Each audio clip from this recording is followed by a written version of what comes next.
দোকান খোলা লোকের অভাব নেই, লাইনই না পড়লি চিন্তা করে বেলাইন দিয়ে উঠবো। আজকে দেখলাম যে একজন হুজুর উনি নাকি অভিমান করে টিকটকার হয়েছে, নায়ক হবে। তাই মাওলানা মানুষ, মাওলানা কি যেন নাম, সে সব চুলমুল কাটিং করে কালিমালি লাগাইছে, দেখেছেন না অনেকেই অনলাইনে, দেখেছেন না? দেখেন নাই? উনি কারণ কি? কারণ হইলো যে একটু ভাইরাল হলি তারপরে আবার ওয়াজের স্টেজে আসতে পারবে, কারণ এখন ভাইরালদের অনেক দাম। ঠিক না বেঠে? ভাইরাল হইলে তো কথা নাই। আমার সেদিন বলতেছে, হুজুর আপনি একটু বলেন তো কিভাবে বেশি পরিচিত হওয়া যায়। তো আমি বললাম, আমি আসলে পরিচিত হওয়ার জন্য তো কোনো কাজ করিনি, এই জন্য আমার কাছে সেরকম কোনো টিপস নাই যে টিপস বলে দিয়ে আপনাকে পরিচিত হইতে বলবো। কারণ আমি কাজ করেছি আল্লাহর জন্য, আমি কাজ করেছি যুবকদেরকে ফেরানোর জন্য, আমি কাজ করেছি আমার ইসলামী নাটকগুলো দেখিয়ে মানুষদেরকে আল্লাহর পথে ডাকার জন্য। আল্লাহ রাব্বুল আলামিনের জন্য এই কাজগুলো হয়তো পরিচিত করাইছে বা করাই নাই, এটা নিয়ে আমার কোনো টেনশনও নাই। পরিচিত হইলেও হয়েছি, না হইলেও না হয়েছি, এটা নিয়ে কোনো টেনশন আছে? নামাজ পড়ি কার জন্যে? নামাজ পড়লে টাকা পাওয়া যায়? তো নামাজ পড়ে আত্মার প্রশান্তি পাওয়া যায় না? যায় না? আমি যত কাজ করি সমস্ত কাজ আল্লাহর জন্য, আত্মার প্রশান্তি পাই এই কাজ করে। পরিচিত হইলাম, লোক দেখলো নাকি দেখলো না, ভিউজ হইলো নাকি হইলো না, ওইটা নিয়ে টেনশন করার সময় আমার নাই। এই টেনশন করা যাবে?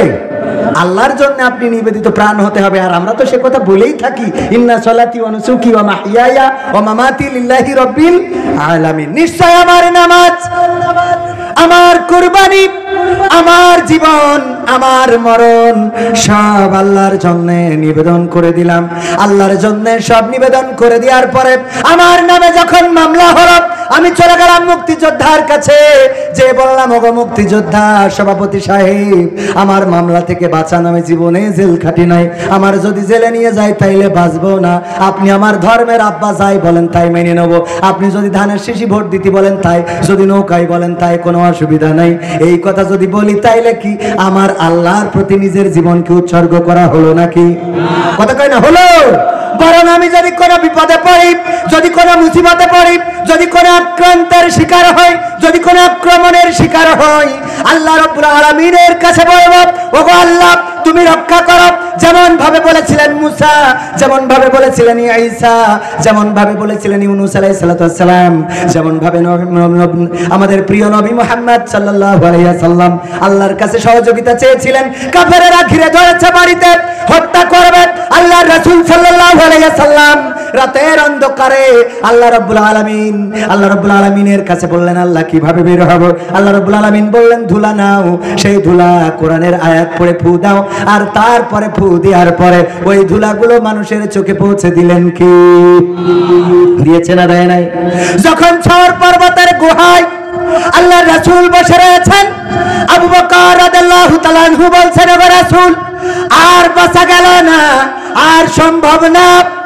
এই যে যদি ওরা একটু নিচের দিকে তাকায় আর দেখে ফেলবে আমরা তো সংখ্যায় মাত্র 2 জন, আমাদের এখানেই শেষ করে ফেলবে, মেরে ফেলবে। আল্লাহর রাসূল সাল্লাল্লাহু আলাইহি সাল্লাম ভয় পেয়ে গেলেন। কথা কয় না? ভয় পেয়ে গেলেন না? ভয় পায় নাই, বরং আল্লাহর রাসূল সাল্লাল্লাহু আলাইহি সাল্লাম বললেন, ওগো আবু বকর ভয় পাওয়ার কোনো কারণ নেই, কারণ আমরা 2 জন নই, আমরা আমাদের সাথে আরেকজন রয়েছেন, তিনি হলেন এই বিশ্বজাহানের পালনকর্তা, মালিক, স্রষ্টা, মহান রব্বুল আলামিন। আল্লাহ সহযোগিতা করেছে না করে নাই? বিপদে পড়লেন, আল্লাহর কাছে সাহায্য চাইলেন, সহযোগিতা করবেন আল্লাহ। ওগো আমার ভাইয়েরা, কোরআনের যে আয়াতটা নিয়ে কথা বলতে চায় সেটা হলো পবিত্র কোরআনের 20 নম্বর সূরা, সূরা তাহার 55 নম্বর আয়াত। এই সূরাটা মাক্কি সূরা। আল্লাহর নবীর সাহাবী ওমর রাদিয়াল্লাহু তাআলা আনহু যখন আল্লাহর রাসূলকে হত্যা করার জন্য রওনা করলেন, প্রতিমধ্যে ইবনে নাইমের সাথে দেখা। ইবনে নাইম বললেন, কোথায় যাও? কয় রাসূলকে হত্যা করতে যাই। কয় তোমার এত বড় বুকের পাটা, রাসূলকে হত্যা করবা, এই যে দুম্বার বাচ্চাটা ঘুরে বেড়ায় এটা কি ধরতে পারবা নাকি? বলল এটা সহজ একটা কাজ। বলল করে দেখাও। ইবনে নাইমের কথা মতো ওমর রাদিয়াল্লাহু তাআলা আনহু তো দৌড়ানো শুরু করে দিলেন, কিন্তু দুম্বার বাচ্চা বা ভেড়ার বাচ্চাটা ধরতে পারলেন না। গা ঘেমে গেল, আরো রাগ বেড়ে গেল। এরপরে যখন ইবনে নাইমের সামনে এসে দাঁড়ালো, ইবনে নাইম বললেন, ওগো ওমর তুমি যে রাসূলের হত্যা করতে যাও, তুমি কি খবর রাখো? তোমার বাড়ির খবর কি তুমি পেয়েছো নাকি? কয় না না বাড়ির আবার কি খবর? কয় তোমার বোন ফাতেমা বিনতে খাত্তাব এবং তার স্বামী উভয়ে কালেমা পড়ে ইসলাম গ্রহণ করেছে, এটা কি তুমি জানো না? বললো না জানি না। বললো তাইলে তোমার ঘরে যেহেতু কালেমা পড়েছে সেইটা আগে কন্ট্রোল করো, তারপরে মুহাম্মাদের সামলা। ওমর রাদিয়াল্লাহু তাআলা আনহু ছুটে গেলেন, বোনের বাড়িতে যেয়ে ডাক দিলেন। বোনেরা খবর পেয়ে দরজায় খিল আটকে দিল, খুলতে চাইলো না। এরপরে লাথি দিয়ে দরজা ভাঙলেন, ঘরের মধ্যে ঢুকলেন। ফাতেমা বিনতে খাত্তাব এবং তার স্বামীকে পিটালেন, হরদম পিটালেন। এতটাই পিটালেন ফাতেমার কপাল ফেটে রক্ত বের হয়ে গেল। ফাতেমা বিনতে খাত্তাব রাদিয়াল্লাহু তাআলা আনহা কপাল থেকে রক্ত মুছে ওমর রাদিয়াল্লাহু তাআলা আনহুকে বললেন, ওগো আমার ভাই, তুমি তো আমার সেই ভাই, যেই ভাই যে মায়ের গর্ভে ছিলে, আমি সেই মায়ের গর্ভে ছিলাম।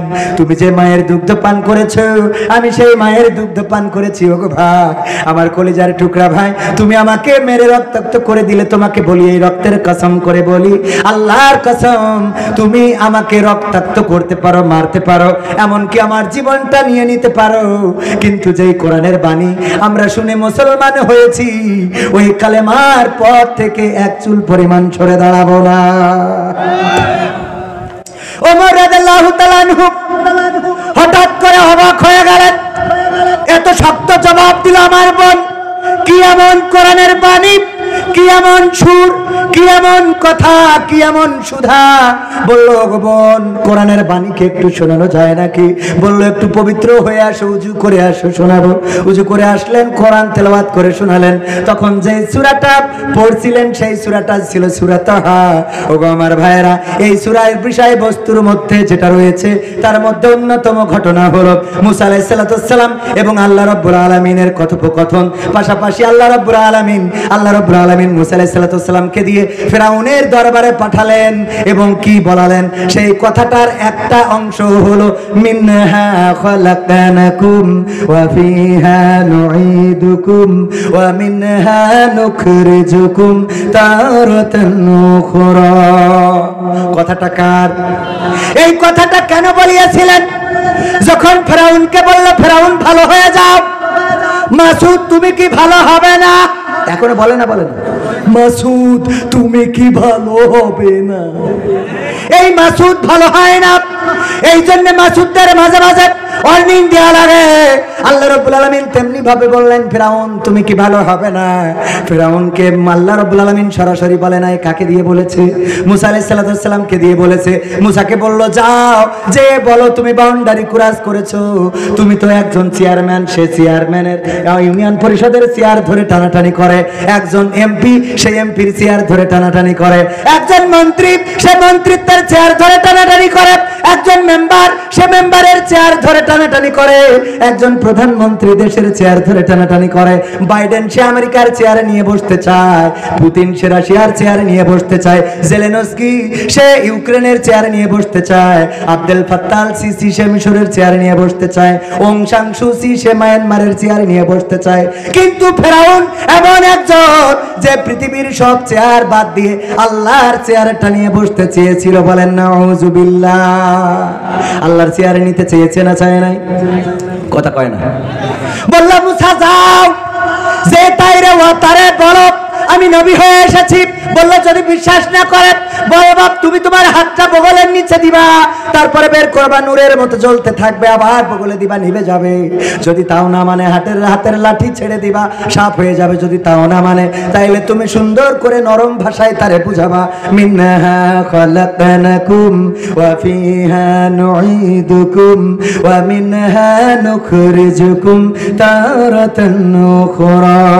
ওগো ফিরাউন, কেন এত অহংকার, কেন এত লড়াই, কেন এত বড়াই, কেন এত পাওয়ার, কেন এত মারামারি, কেন এত কাটাকাটি, কেন এত হত্যা, কেন এত ধর্ষণ, কেন এত খুন, কেন এত গুম, কেন এত ক্রসফায়ার, কেন এত হামলা, কেন এত মামলা, কেন এত নির্যাতন, কেন এত দুঃশাসন? সব কিছু একদিন চূর্ণ হয়ে যাবে। আল্লাহ তোমাকে মাটি থেকে বানিয়েছে, আবার একদিন তোমাকে মাটিতে রূপান্তরিত করে দেয়া হবে, আবার পুনরায় তোমাকে আবার মাটি থেকে পুনরুজ্জীবিত করা হবে। সুতরাং তোমার আমি বলি, একটু নিজের বিবেক দিয়ে চিন্তা করে দেখো। ওগো ফেরাউন, অহংকার বলে কিছু নাই, ক্ষমতা বলে কিছু নাই, সব কিছু মাটির সাথে মিশে যাবে না, যাবে না? এই ওয়াজটা মুসা আলাইহিস সালামকে দিয়ে করালেন ফেরাউনকে। আর আমরা এই ওয়াজটা করি যত কবরবাসী আছে মরে যাওয়ার পরে, তারপরে যে বলি, তার কারণ হলো ওই মরা মানুষ তো আর বাকারি দিয়ে কুপান দিতে পারবে না, ঠিক না ঠিক? তার মানে এখন বুঝতে কি পারলেন এই ওয়াজ কনে করতে হবে? এই ওয়াজ আমার নজরুল ভাইয়ের সামনে করতে হবে। নজরুল ভাই চেয়ারম্যান হবেন, ভালো কথা। মিনহা খলাকনাকুম ওয়া ফিহা নুঈদুকুম ওয়া মিনহা নুখরিজুকুম তারাতান উখরা। আপনি ভুলে যাবেন না এই মাটি থেকে আপনাকে সৃষ্টি করা হয়েছে, আবার মাটিতে ঢুকানো হবে, আবার মাটি থেকে জীবন্ত করে উঠাবে। সুতরাং এইটা যেন মাথায় রেখে চলবেন। দুর্নীতি করবেন না, অন্যের তিরান আপনার গোডাউনে ঢুকাবেন না, অন্যের বোর বিধবা ভাতার কার্ড আপনার শালীর নামে মেরে দেবেন না, বয়স্ক ভাতার কার্ডগুলো যারা মরে গেছে তাদের নামে নিয়ে আপনি তুলে তুলে খাবেন না।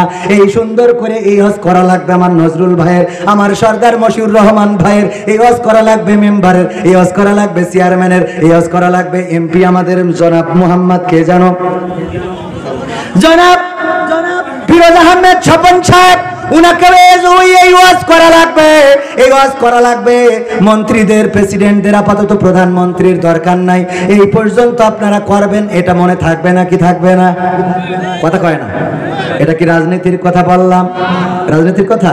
অথচ অনেক জায়গায় গেলে বলে হুজুর, এই কথাগুলো বললে বলে হুজুর সময়টা তো বড্ড খারাপ, আপনি তো ভাই সব জানেন, বুঝে শুনে কথা বলে ওয়াজের রীতি টানেন, উস্কানি ফুসকানি মূলক বলবেন না কোনো কথা, এই মঞ্চে রাজনীতি ভাই করবেন না অযথা।